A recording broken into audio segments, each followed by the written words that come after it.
Hello guys, അപ്പോ നോമ്പറക്കലൊക്കെ കഴിഞ്ഞപ്പോ നമ്മള് ഇതിലൊക്കെ ഒന്ന് പോവാന്ന് വിചാരിച്ചിട്ടോ.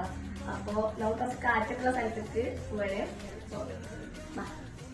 അങ്ങനെ ഗസ്താ ഞങ്ങൾ പോയിക്കൊണ്ടിരിക്കുകയാണ് കേട്ടോ. അപ്പോൾ പോകുമ്പോൾ തന്നെ നിങ്ങൾ പാട്ടൊക്കെ വെച്ച് അടിച്ച് പൊളിച്ചിട്ടാണ് കേട്ടോ ഗസ്റ്റ് പോകുന്നത്. അപ്പോൾ അതാ ഞങ്ങൾ എവിടേക്കാണ് വന്നതെന്ന് നിങ്ങൾക്ക് കണ്ടപ്പോൾ മനസ്സിലായിട്ടുണ്ടാവും. നമ്മൾ പൊന്നാനി കർമ്മയിൽ കണ്ടാൽ വന്നിട്ടുള്ളത്. അവർ രാത്രി ഇരിക്കാൻ ഭയങ്കര രസമാണ്. അപ്പോൾ ദിവസത്തിന് എന്തെങ്കിലും കളിക്കണേ മേടിച്ചു കൊടുക്കാമെന്ന് വിചാരിച്ചു. അപ്പോൾ തന്നെ അവൻ നോട്ടിട്ടുണ്ടായിരുന്നു കേട്ടോ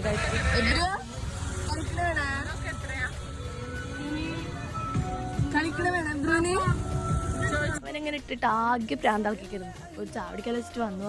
അതിൻ്റെ ഇടയിൽ ഉമ്മച്ചി എത്ര ക്യൂട്ട്നെസ് വാഴിയിരുന്നു അത്രയും ക്യൂട്ട്നെസ് വാഴിയിരുന്നു ഇട്ട് ഉമ്മച്ചി ചായ കുടിക്കുമ്പോൾ വരെ അതെന്നെ ഉമ്മച്ചി തോന്നി. അങ്ങനെ കഴിച്ചിട്ട് മാങ്ങ കുട്ടികളെ നിന്ന് മേടിച്ചാൽ അതും കഴിക്കും. അത് കഴിക്കുമ്പോൾ തന്നെ നിങ്ങൾക്ക് കാണാം അത്രയും ക്യൂട്ട്നെസ് വാഴിയിരുന്നു അത്രയും കഴിക്കുന്നു. അങ്ങനെ ഒരു ഐസ്ക്രീം വന്നിട്ട് പോകാൻ വിചാരിച്ചിട്ട് അങ്ങനെ ഐസ്ക്രീം വെച്ച് ഞങ്ങൾ ഐസ്ക്രീം കഴിച്ചിട്ട് ഞങ്ങൾ ഇതാ പോകാനുണ്ട്. അപ്പോൾ എന്തായാലും നെക്സ്റ്റ് വീഡിയോ ആയിട്ട് വരാം. ബൈ.